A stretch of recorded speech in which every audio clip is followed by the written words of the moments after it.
First thing I'm doing is I'm going to defrost my meat. I usually use 1 pound when I'm making for more people, but I'm only making for my brother and myself, so I'm using half a pound of meat. I put it in a dish big enough to hold it, and always wash your hands after holding ground meat. My microwave has a special defrost setting, so I put my bowl of meat in there and I hit weight defrost, and it does it by ounces, so half a pound is 8 ounces, and I hit start, and then it'll be defrosted when I'm done. Okay, so I'm going to get my ingredients ready in a nice big bowl. Any bowl will do, the size that you would use for batter or something like that. Big bowl, salad sized bowl. We are going to preheat our oven to 425.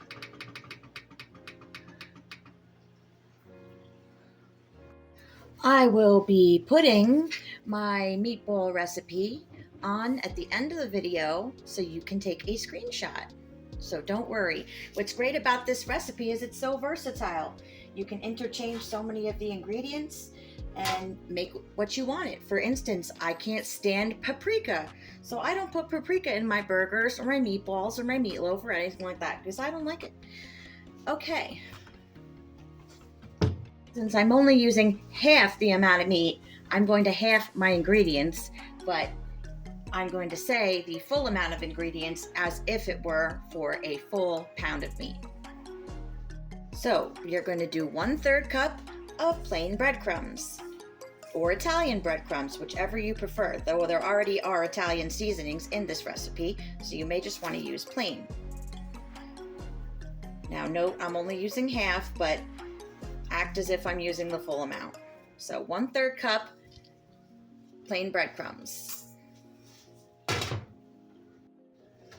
Now for a 1/4 cup of milk. I use whole milk, but that's just my preference. You can use whatever you'd like.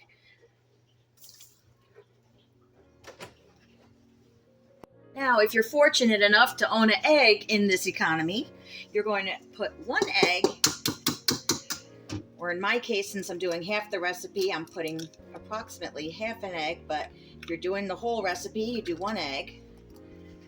Ooh, ballin'.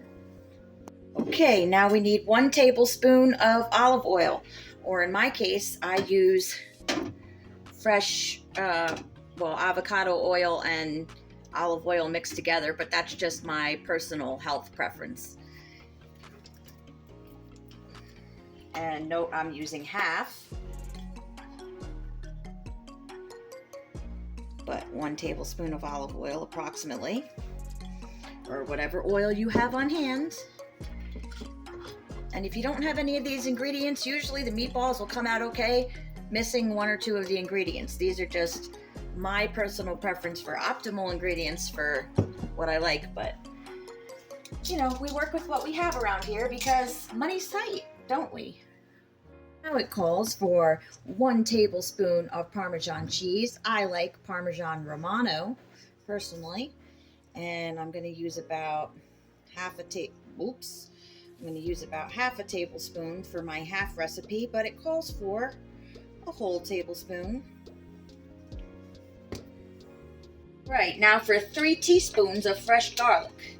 I like to use minced garlic because it's easier than crushing up real garlic, for me anyway.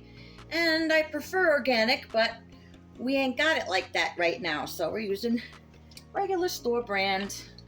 And 3 teaspoons fresh garlic, and of course I'm using 1.5 because I'm halving my recipe, as I'm sure you're getting annoyed of hearing that, but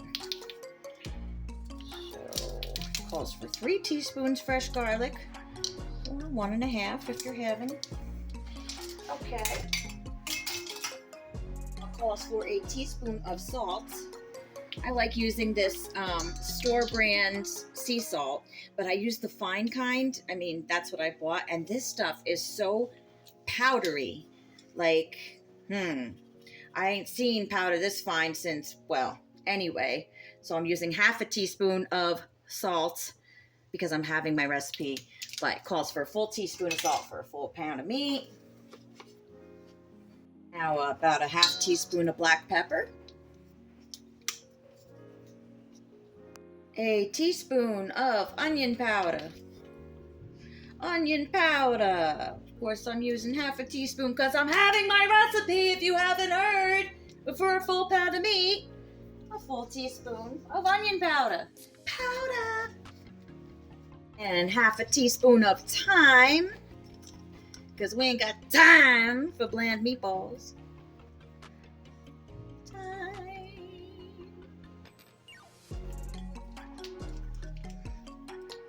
A quarter teaspoon of basil.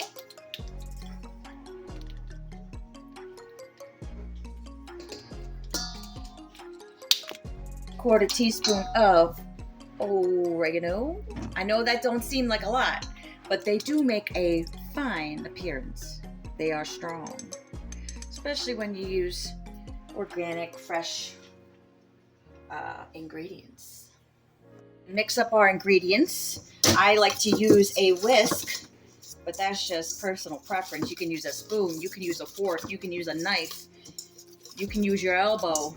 Whatever mixes it up just fine is fine with me, because we use whatever we have around. I can whip up something out of random ingredients from the fridge with random utensils, not the right size pot or pan, not the right materials. But if you know the basics of cooking and what works together, you can pretty much whip up anything with anything and feed your family. No excuses here. We just do what we gotta do. Right, now our meat has been through the defrost setting on the microwave, and it should be just right. Let's check. Always remember to wash your hands after you touch raw meat. Okay, now I'm gonna pour my raw meat, which is just ground beef. Sometimes all I have is ground pork. Sometimes I have both. It doesn't matter what kind of meat you use. You can do this with anything. I'm sure you could do it with ground turkey, ground chicken. Who knows? Oh, darn it. And I particularly like to use a potato masher when I mash this up with the ingredients, but I don't have a potato masher clean right now. It is in my dishwasher. So I'm going to go get my clear vinyl gloves that I like to use when forming the meatballs, and I'm going to use that to mix the meat up with the ingredients. All right. Glove on. Glove on. And let's get this baby mixed up. Ooh, squishy, squishy. I like to squish it between my fingers. I like to get all the ingredients off the sides, mix it up really good, squish it down.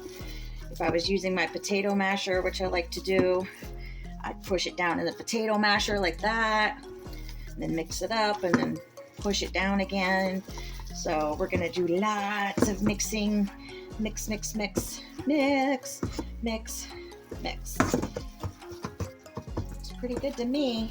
I think these are gonna turn out freaking awesome. It's gonna be just enough meatballs for me and my brother to have a nice pasta with some meatballs on top. So that's gonna be good. Ooh, all right, gotta kind of wipe the excess off the hands there and try to, ugh, disgusting, get it all into the bowl. I don't like getting my hands dirty, but the gloves are a bit sticky. Now I'm using a pan. It doesn't matter what kind of pan, what size pan, doesn't matter, as long as it fits your meatballs. Because we gotta turn this meat into about 1 inch wide, 1 inch in diameter, or 1.5 inches is my preference. Makes more meatballs, but if you do a bigger meatball, less meatballs, of course. But as long as the pan fits my meatballs with about 1 inch in between each meatball, we're good. So I use this pan. It's not super clean. It's got some oil from when I made something, but I always use my personal preference of non-stick aluminum foil. Non-stick aluminum foil. I like it because literally no meat sticks to it. If I'm making anything in the oven, like, it is a life changer, a game changer. Nothing sticks to it, comes off real easy. Get my foil, put it on my pan.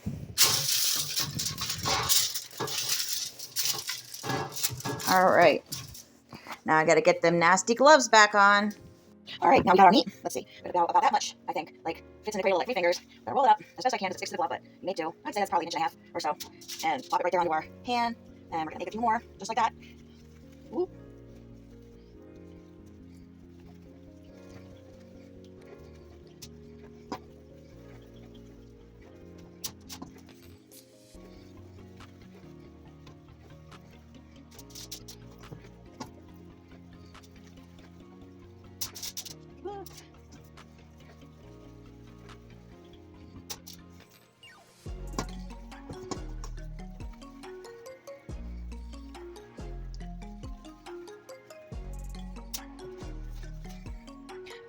Okay, so half a pound of meat and half my seasoning recipe turned out about 7 meatballs.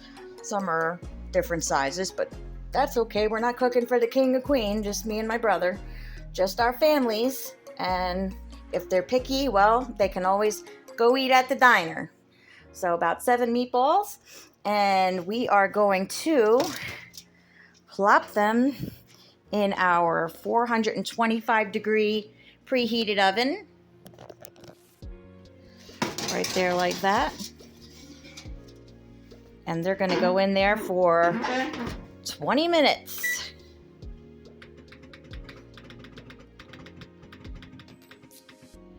And when 20 minutes is up, you're going to have some perfect meatballs. So I guess if you were making the entire pound of meat, you'd get about 14 meatballs, give or take a couple, which would be perfect for a small family. So we'll see how they look when they're done cooking. And oh my God, I just took them out and they look friggin' fabulous. Look at that. They smell great. They look great. They're done. All right, and now I'm gonna cut into one. Look at that, beautiful. Looks great. I'm sure it's gonna taste great. And now, wonderful Italian classic meatballs. Really simple, very quick to prepare, 20 minutes in the oven. And you've got wonderful classic meatballs for pasta and meatballs. So enjoy your night.